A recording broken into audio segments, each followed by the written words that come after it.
Altra Experience Wild. I can call it a jack of all trades, maybe master of none, literally. However, I think as a package on the whole, I think this is one of my favorite shoes considering the price. Midsole geometry, outsole upper, I think honestly it cannot get better than this.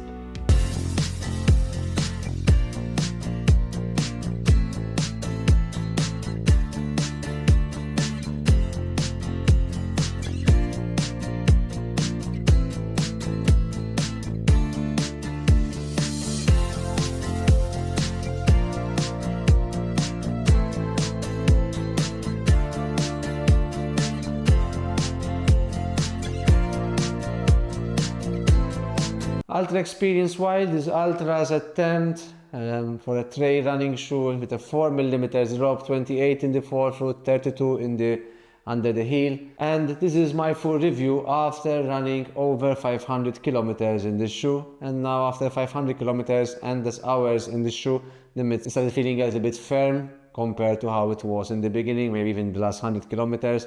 However, overall, I think with the price you might get this shoe, you cannot go wrong, and maybe it would be good to give it a try if you are not an ultra, maybe trail runner needed for ultras, even though I ran over 50 kilometers at one go in this shoe and I had no issue with it. However, there might be better alternatives. I'm gonna start with the upper. The upper is a very comfortable upper. It's a very plush tongue, no gusseted tongue. However, I did not experience any slippage of the tongue when I'm running. Lockdown is decent to say the most, particularly because of this thick plush tongue.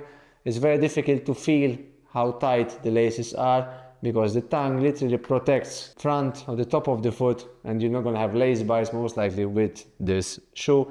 The heel collar is very comfortable. The pull tab is good enough, it's large enough. It has a gaiter trap. Sorry for the amount of dust. This shoe is super dusty and super stinky, and because I have been using it almost daily in the past 2 weeks. Upper seems durable, maybe not as supportive. I would have preferred if maybe in the midfoot I can get slightly better lockdown, maybe slightly more support. Very soft toe bumper. Again, I've not experienced any issues, but compared to some others, maybe it's not as protective. Okay, it's not as supportive overall. Midsole, again, an average midsole. A light compression EVA midsole, so it's normal EVA, nothing from this fancy new super critical nitrogen infused midsoles.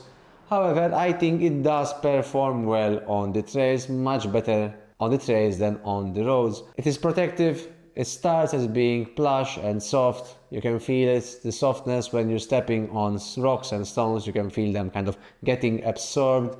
Over the time it gets firmer. It starts decompressing much more, and it takes longer to decompress. So when you're stepping on stones, then you start maybe feeling them, especially when the outsole as well starts softening up a little bit more. A nice rocker geometry, not overly aggressive. It keeps your feet rolling.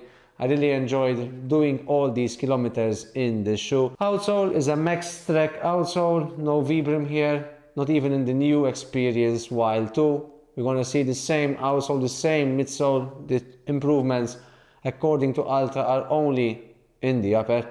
This outsole, it does perform well. It has its strong points and its weak points. Strong points, everything which is dry, usually it does its job perfectly. Throw in some wet rocks, especially those rocks which are shiny because of wear and tear with the weather, then it's not gonna give you confidence to run fast on those types of rocks. If it's very loose gravel, very loose soil, it might struggle a bit as well because the lugs are not that deep and that aggressive. However, overall, I think it performs very well. I live in Malta, most of the time it's dry. Maybe if it's wet, it's not that terribly muddy. And if the soil is wet, it does well. If the rocks are wet, again, you have a high chance of actually gonna slip, and that's not something that you would enjoy in a trail shoes. However, I think if you maybe want to try running in the trails, or maybe you run on the trails once in a while, you don't want to break the bank, this shoe might be an ideal shoe. It has a very wide, compared to other traditional shoes, toe box, this rounded anatomical toe box is lovely. At least it works lovely for me. Maybe yes, you want to wait for the second version. They removed the gaiter, they moved it forward. If you use gaiters, I enjoy using gaiters to avoid sand and soil coming into my shoe. This one was kind of useless, the gaiter, because it's too far up, especially considering that there is no gusseted tongue. So as soon as something goes in, it's gonna go immediately in the forefoot of the shoe. As I said, as an overall package, you cannot go wrong. Maybe it's a safe bet. It's similar to the Hoka Speedgoat 5, maybe that one is slightly more responsive. And of course it has a V-brim outsole. I hope you enjoyed this video. If you have any questions, any comments, feel free to write them down below. I'll try to answer to all of those the best I can. And please do consider subscribing to this channel. Thank you very much for watching. See you in the next one.